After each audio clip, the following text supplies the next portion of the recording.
Mime time. You know what sucks? Being the best in the world at something and being utterly unmarketable. I'm an incredible mime. I can fake climbing on a rope like you wouldn't believe.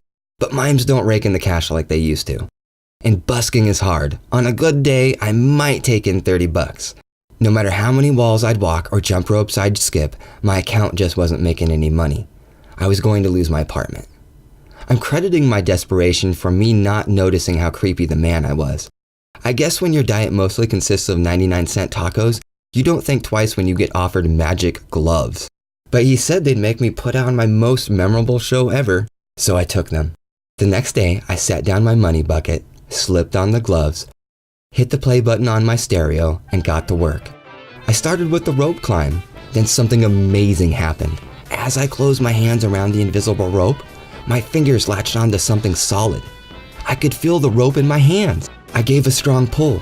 My feet came off the ground and I hung there, dangling from the rope that wasn't there. It was incredible. And I was rewarded by the sound of clapping and applause. A small crowd had gathered, staring in wonder as I hung there in midair. So I continued my show.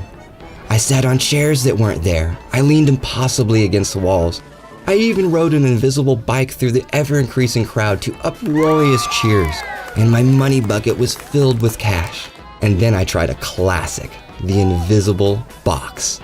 I crouched and stretched out my hands, feeling the walls around me. I faked hysterics and I pounded the walls. The crowd loved it. I gave a flourish of my hands to the crowd and got up from my crouch, and my head slammed into the ceiling. I stifled a yell. The crowd laughed. I put my hands out and pushed onto the invisible walls, but they wouldn't budge. I began to pound and kick and slam myself against the walls of my invisible prison, but nothing worked. I tried to take the gloves off, but it was like they were fused with my skin. I gave up the mind shtick and yelled for help, but my mouth produced no sound.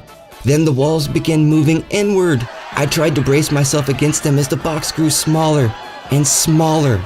The crowd cheered loudly as I pushed with all my might, trying to stop the wall's terrible advance until I could feel it on every side, squeezing in on me like a vice.